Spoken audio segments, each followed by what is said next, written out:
Can a single race destroy the credibility of an entire sport? What happened at the 2025 Brazilian Grand Prix has drivers furious, teams on the verge of legal collapse, and the FIA facing its biggest reputation crisis in years.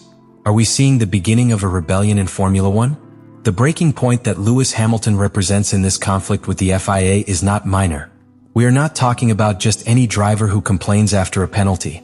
This is one of the most decorated champions in the history of sport, a name that transcends generations, who now, dressed in Ferrari red, has decided to raise his voice with a forcefulness that has not been heard since the most turbulent years of his rivalry with the previous administration. What happened in Brazil was not a simple isolated episode, but the emotional, technical, and political outcome of weeks, even months, of accumulated tensions.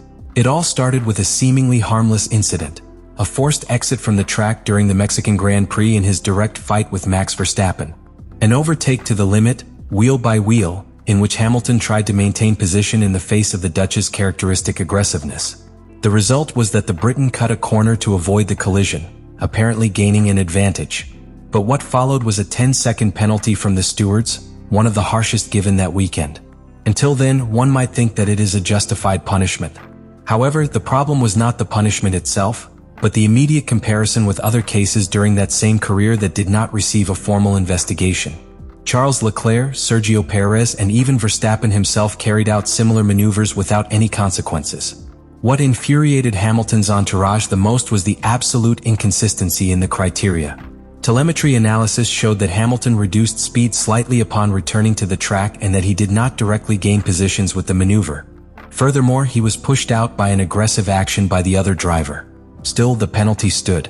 That pattern was repeated in Brazil, but with an even more painful difference.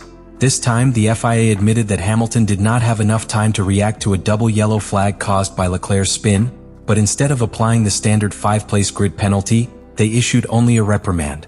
At first glance, it might seem like it was a favor to Hamilton. But for the British, it was the opposite. A new example that the rules are not applied in a predictable way. If he, being who he is subject to erratic interpretations, what can be expected for the rest? The weekend at Interlagos was a via crucis for the 7-time champion. The sprint classification had already left him out by a matter of thousands, partly thanks to the chaos caused by his own teammate. Then Saturday's qualifying was another blow, missing out in Q2 with a Ferrari unable to find tire temperature. Hamilton had said literally that the team overestimated its performance, and that at Ferrari is a serious accusation.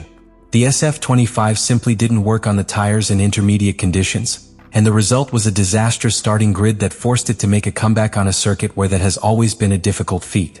In the race, his luck did not change. He touched Franco Colapinto, damaged his front wing, and received another penalty. That was the last straw. The team opted to retire the car after confirming that the damage compromised its performance and that it made no sense to continue trailing in the peloton. Meanwhile, Charles Leclerc also retired after contact in another chaotic maneuver. Ferrari left Brazil without points and with a level of frustration rarely seen.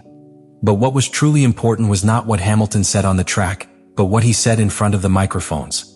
He directly accused the FIA of operating with opacity, of making decisions without accountability, and of doing so without considering the impact they have on competition. He said that there is no transparency, and that secrecy in decision-making is destroying trust in the system. These are not words chosen at random. They come from someone who has been at the heart of the system for more than 15 years, and who now, from a new position at Ferrari, feels the freedom to denounce what many remain silent about. Hamilton, at that time, was not just speaking for himself. His words were supported, tacitly or openly, by other pilots and members of the paddock who had already been pointing out the same problems. The difference is that now that criticism has a name, it has weight, and it has a global platform. And if someone with Hamilton's background makes an accusation of that magnitude, it's not one that can be ignored. Interlagos 2025 was not only his turning point as a Ferrari driver. It was the point where he decided to directly confront the power structure of Formula One. The most serious alarm signal did not come from the paddock or from the pilots directly involved in sanctions, but from the collective reaction of the entire community. Rival teams, engineers with impeccable track records, specialized analysts, and even former FIA officials began to speak publicly about a possible structural review of the governing body. What was previously discussed in hallways or hinted at diplomatically is now shouted at press conferences and interviews. The training of stewards, the consistency in the interpretation of the sporting regulations, and especially the lack of an independent mechanism to review crucial decisions during race weekends are openly questioned. It is not the first time that the FIA is under fire, but what differentiates this moment is the level of organization and media pressure that the F1 ecosystem is exerting. Teams like Ferrari and Mercedes have begun to push the narrative that the current sanctions system has become unsustainable. It is not just about sanctioning or not sanctioning, but about how decisions are made, what criteria are used, and why some decisions are justified while others remain unexplained. The opacity with which the FIA's internal information is managed has become one of the biggest governance problems in modern sport. And the root of the problem is deep. The FIA continues to operate with an institutional model that responds more to the analog era than to the digital, transparent, and globalized ecosystem in which Formula One lives today.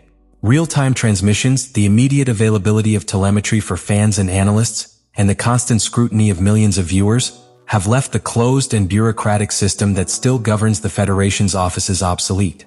Any error, no matter how small, is analyzed in slow motion by independent experts around the world in a matter of minutes.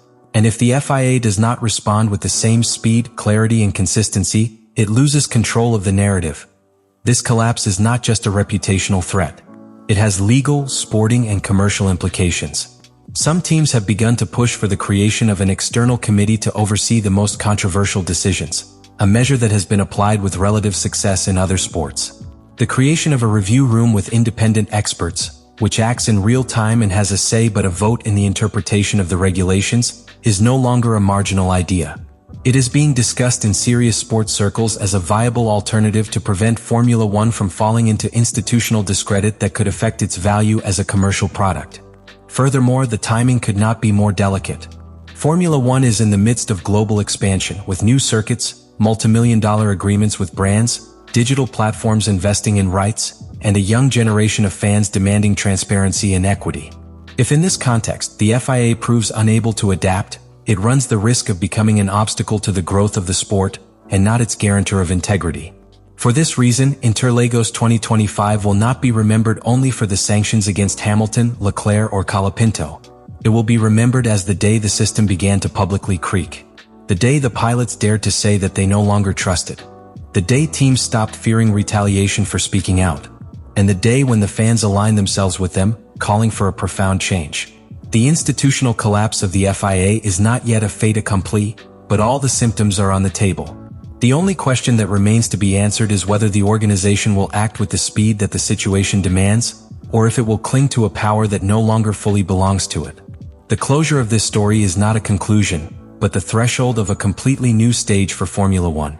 The question is no longer whether there were mistakes in Brazil, or even whether the FIA was fair or not.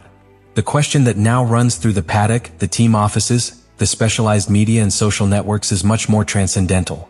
Will the system continue as it is, resisting change and shielding its internal mechanisms, or has a silent rebellion begun that will lead to a radical transformation of the structure of the sport? What happened in Interlagos has put on the table a possibility that for years was unthinkable: institutional disobedience. Some teams are reportedly considering requesting an immediate regulatory review, invoking governance clauses that, while never activated, are written into the Concordia Agreement. These clauses allow teams to raise doubts about the legitimacy of certain FIA decisions if there is reasonable evidence of arbitrariness or lack of procedure. This would not mean a formal break, but it would mean unprecedented political pressure from within the system. In addition, talks are underway to create a parallel technical panel, made up of former pilots, retired engineers, and former commissioners with impeccable reputations, which could issue public advisory opinions on key incidents. Although it would not have binding power, its mere existence would be a declaration of principles. Sport cannot continue to be governed in opacity. If this proposal comes to fruition, it would be the biggest sign of challenge to central authority since the Indianapolis GP crisis in 2005, and with potentially even deeper implications that in parallel. It is expected that at the next meeting of the World Motorsport Council, a document supported by several teams will be presented requesting urgent changes to the protocol for appointing commissioners. The proposal includes mandatory rotation of these, detailed publication of the deliberations following each major sanction, and the integration of artificial intelligence technologies that can compare incidents in real time with historical files to ensure consistency. Let me know in the comments what you think about all this.